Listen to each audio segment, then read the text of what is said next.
What's going on, guys? It's Deathmark here. Today I'm going to be talking about the really interesting Black Ops 7 Zombies gameplay reveal trailer that's just dropped as of a few moments ago. And basically we're going to be going through all the blog posts. I'll most likely be doing this in separate videos, so make sure you guys stay tuned to the channel for everything that you need to know eventually for Black Ops 7 Zombies. And we're going to be I think it's going to be primarily focusing on the Ashes of the Damned Zombies map, which is going to be the first map coming to Black Ops 7. So, take a look at this really interesting reveal trailer. Let me know what you guys' views and opinions are in the comments box down below. And I've actually been reliably informed that there's actually a really big announcement at the end of this. So, without further ado, guys, let's check this out.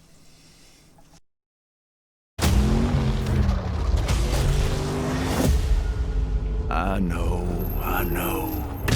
Y'all are confused. So was I. But as they say, this too shall pass.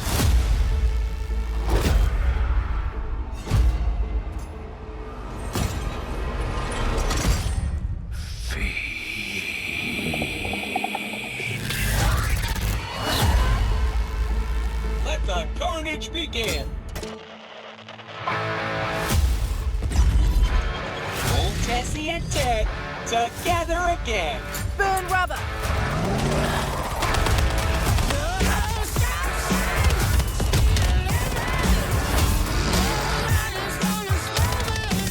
Oh! Company!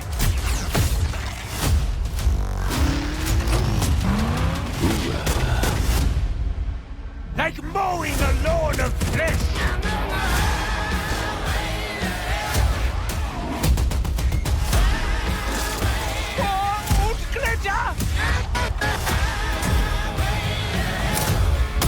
Happy New Year, demon spawn! Definitely wasn't English breakfast.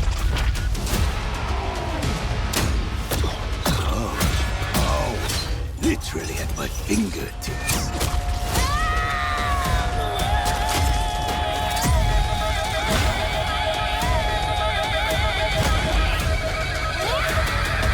Time to roll out. Well, that escalated quickly.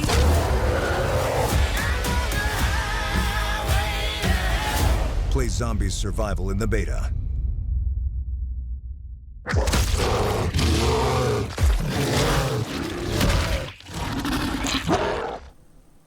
Holy cow, guys. I'm really keen to hear what you guys' views and opinions are of this in the comments box down below. Now, we're just going to have another quick watch of this, and then we'll get straight down into the nitty-gritty, as the old cliche goes. So, as you guys can see, basically, this appears to be a map that's kind of, how do I put this, like Revelations in a way. Now, if you think back to Revelations from, I think was it Black Ops 3? Basically, there was like tons of well-known zombies maps put into one big map, basically. So as you guys may be aware, if you look very carefully, you can actually spot transit.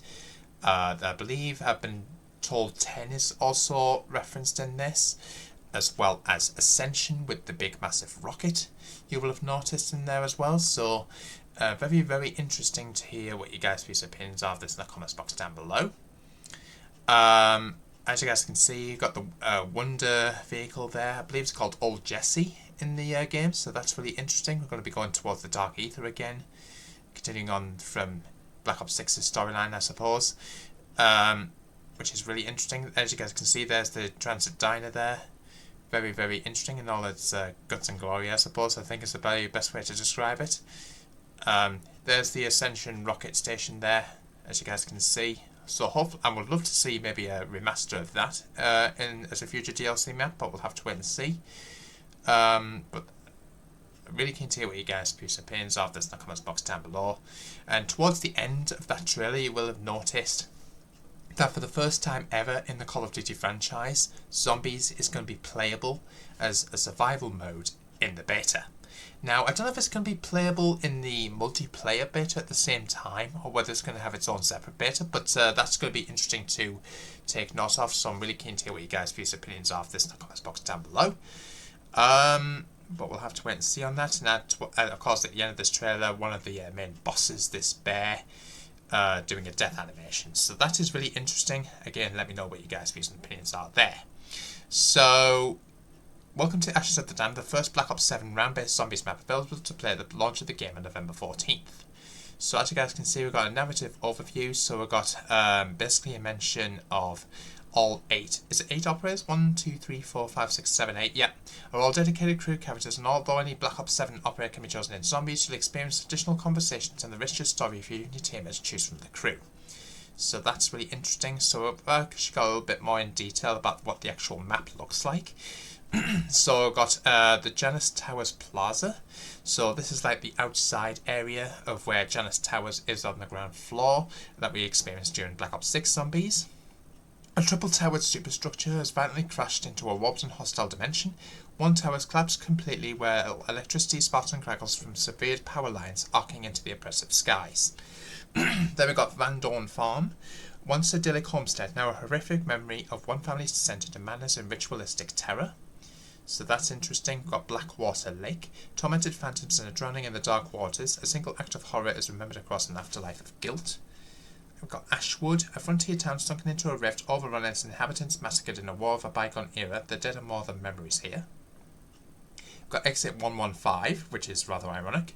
Once thriving, this rest-stop and crumbling freeway overpass was torn from its original location. There are faint echoes of a doomed confrontation, only desperation and betrayal remain. Then we've got Saya Cosmodrome, which of course takes inspiration from the Ascension Zombies map, as well as, I'm trying to think what the name of the multiplayer map was. That name escapes me. I think it may have been called Ascension as well, ironically enough, but I'll see if I can find it. Called Launch. So that is really interesting. I'm really keen to hear what you guys' views and opinions are there. Can't wait to check that area out again. We've also got the Fog. Referred to simply as the Fog, much of the traversal roads for some of the additional areas of investigation, such as a grounded ship or a forest of monoliths, are blanketed in a layer of a foreboding mist. Transporting is advised through these shrouded areas as only the bravest or most foolhardy venture through these areas on foot. Don't expect a gradual increase in difficulty if you decide to run through fog-laden areas. Skill and preparation are needed before venturing here, and overstaying your welcome in these zones may result in significantly challenging environments. So that is really interesting. Now, as you guys can see, we've got Old Tessie. Now, I don't know if that's a typo by them, or whether it's actually officially going to be called that. But, so as you guys can see, the map has a deadly network of roadways to travel between its main locations. Fortunately for us, there's a rusting pickup truck nearby that looks tough enough to withstand an undead battering, though it isn't quite battle ready yet. This truck is tough, but isn't impervious to the forces of the dark either, and after a severe battering, it can become temporarily inoperable. Keep an eye on its reinforced steel frame and react accordingly if Old Tessie needs a pit stop. Methods to repair this wonder vehicle remain to be seen. So, it's not a permanent wonder weapon, so it is going to be repaired over time, so that's really interesting. There's also a new wonder weapon called the Necrofluid Gauntlet, which I think was featured like a very short time during that video. In addition to blasting back in stacks to atoms with the classic ray gun in the Ray Gun Mark II, there's a brand new wonder weapon to wield in Ashes of the Damned. The Necrofluid Gauntlet has returned. A black skull-fanged glove glows with a bilious greenish hue. This ancient artifact seems to be deadly at both melee and long range, its umbral surface being choked by a viscous liquid that the gauntlet seems to control. In fact, the entire weapon seems alive and hungry. So that's really interesting. I've also got a little bit of footage from that, as you guys see on screen, what it pretty much looks like. I don't know how I really feel about it, to be honest. Looks creepy to look at, especially with that inspect there, but Command the Gauntlet and the Dark Liquid can be reshaped into powerful spikes that shoot forth, skewing targets at range before summoning back into the Gauntlet, inflicting further damage. It's rumoured that the Necrofluid Gauntlet has vampiric tendencies, can also pull in items and power-ups from a distance. So that's going to be really interesting, especially for the storyline Easter egg when we've managed to figure that out. So that is really interesting. Let me know what your guys' views and opinions are there. So we've got base zombies, armoured zombies as the usual. We've also got Ravagers. Now I'm guessing these might end up being maybe like a round 5 type deal. Obviously we've got Hellhounds at round 5 and 10 and 15 and so on. So these might be like special zombies that we have to take out at some point. Now I don't know if that's going to be specifically to the storyline or whether it's going to be happening every so often, maybe in like the higher rounds, but we'll have to wait and see. Then we've got Zursa, who I'm thinking is the boss. An apex predator twisted by the dark ether, the Zursa is no ordinary bear, but a hulking undead monstrosity whose thick hide and parasitic infestations make it an elite-level threat. Driven by malice and aggression, it balls with bite and claw strikes that not only deal heavy damage but also wound victims, leaving them vulnerable to lingering harm until they recover.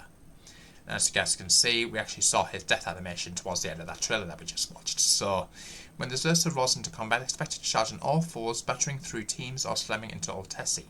As if its raw strength weren't enough, the Zursa consorts of parasitic insects, so-called zombies, that swarm from hive-like growths and sting the beast's fur and skin. These clouds of stinging death add chaos to an already fraught fight. When taken on alone, the Zursa is a towering menace, and amid other threats, it becomes a mauling engine of devastation. So that is really interesting. So you can there's different audio cues, fewer super sprinters, armored zombie adjustments, and sliding knockdown. Sliding into a normal zombie knocks it down but doesn't inflict a lot of damage. So interesting. There's also jump pads. So it looks like we've got two different versions. So I think we've got what closely resembles, like, I guess a is that just one version? I'll have to double check that. So basically, as a rapid navigation, jump pads allow players to navigate across the vast landscape of the map rather than brave the thoroughfares of this hellscape. Jumping off point from a nominal essence fee that's comparable to an inspective door buy, you interact with the jump pad console, which may have more than one destination available, and choose your landing spot. Landing pads, you'll then instantly launch into the skies, travelling in a vast arc over the map and landing a second landing pad in the chosen location. So it sounds to me, if you think about how Revelations worked back in Black Ops 3, basically it looks like it's going to be a similar sort of thing to that. Now, when I first looked at them, I thought it was just like what would I compare this to? I thought it might have been like the classic, Fortnite jump pads, but it turns out that's clearly not the case. So that's interesting. There's also a sword blade trap. Survivalists lost in time to the Dark Ether seem to have gathered a variety of junk equipment and fashioned it into a viciously effective chimera of a trap. A small plastic doll sat on 3 megaphones below it, which is a chainsaw with circular saw blades embedded on it, attached to a vehicle engine and connected to a power switch. Flip that switch by expending essence, and a haunting beat complete with soft wailing sounds wafts through the ether. The eerie music attracts the zombies, the multi-bladed chainsaw brings the carnage, and any nearby undead foe gets minced into offal. So as you guys can see with this screenshot down here, as you guys can see there's like multiple chainsaw blades there, so that's really interesting. Let me know what you guys' views and opinions are. Oh, circular saw, not chainsaw. And just to finish this off on this video specifically, Black Ops 7 launches with several run modes, along with the highly anticipated return of Dead Ops Arcade 4, which I'll cover in a separate video, guys. Expect zombies experiences designed for all manner of undead slayers, from the novice to the hardcore zombies veteran. So you got standard, play the new RAM-based map Ashes of the Damned, continuing the fight against the undead within the Dark Ether. So that's going to be available to launch at November 14th, and will include access to main quest and side quest content. I'm assuming that's probably going to happen when basically, I think it's probably when all countries across the world will all have access to Black Ops 7, basically. So, it's not going to happen if, let's say, if launches like only in New Zealand or Australia for such, and then you have to go hour by hour across the world. I think as soon as like the countries that are like on the international date line, so in between America and Russia again, I think that's when it's going to happen after that, once everybody's got access to Black Ops 7. Directed, opt for a streamlined path through a zombies map where clear objectives and guided progression keep you locked on the main quest. So that's basically going to give you a bit more of a how-to to actually complete the Easter egg. Survival maps are coming to zombies for the first time since Black Ops 2, delivering a focused, unfiltered experience based on a small part of Ashes of the Damned at launch. There are no quests other than you and your squad surviving against the relentless undead for as long as possible. And Cursed. Take on a new experience featuring some legacy mechanics with numerous side quests to unearth increasingly potent and cursed relics. Activate the relics to face harder challenges in exchange for new levels of power, replayability and rewards. So that's interesting. Tailor-made for the hardcore, crafted for those seeking a more demanding experience with new layers of chance to discover and overcome for access to unique rewards. This is one of Black Ops 7's biggest innovations, directly inspired by feedback from the zombies community. You can't even enter curse until you fulfill certain criteria. Once you've figured out how to access the mod itself, you'll start your curse match with some familiar friends. Only a trusty pistol in your hand with no loadout weapons available, no minimap, and a classic point system inspired by Black Ops 3. So that is really interesting. From there you'll focus on finding archaic artifacts of great hidden power, hidden away across dark ether, time and space. These are known as relics, each one themed around a totem from Black Ops Zombies history. Every relic has a unique condition to discover it, and the requirements needed can be unforgiving. These cursed relics aren't simply here to display in a trophy cabinet, they provide a debuff modifier, making your subsequent matches even more challenging. Each relic offers a unique challenge to overcome, and once unlocked, applied to a match. Several of these modifiers can enable further restrictions that long-term fans will find familiar. A limit of 4 Coca-Colas or the removal of ammo caches are just 2 examples. So that's really interesting. Available as private matches with the whole collection of relics available to pick from are set to become even more hectic as you hunt down more dangerous artifacts. Why curse yourself by choosing relics to increase the chance? Because doing so is the key to unlocking more powerful relics, as well as granting you classified benefits and rewards unique to the mode.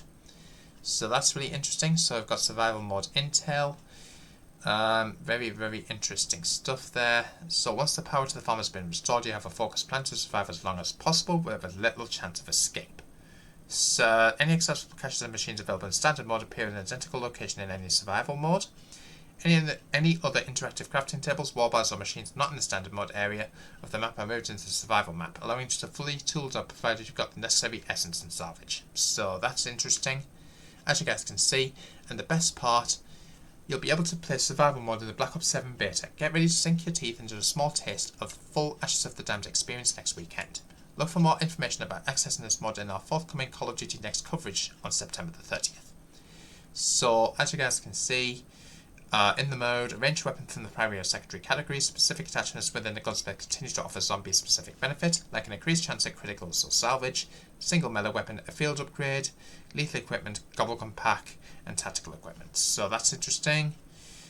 Confirmations and changes, so build codes, in addition to the return of zombies' preferred builds, weapons you construct in the gunsmith now have an associated build code that you can both share with friends or import using a code you see someone using. 30 weapons to level up and unlock, so that's pretty much the classic there.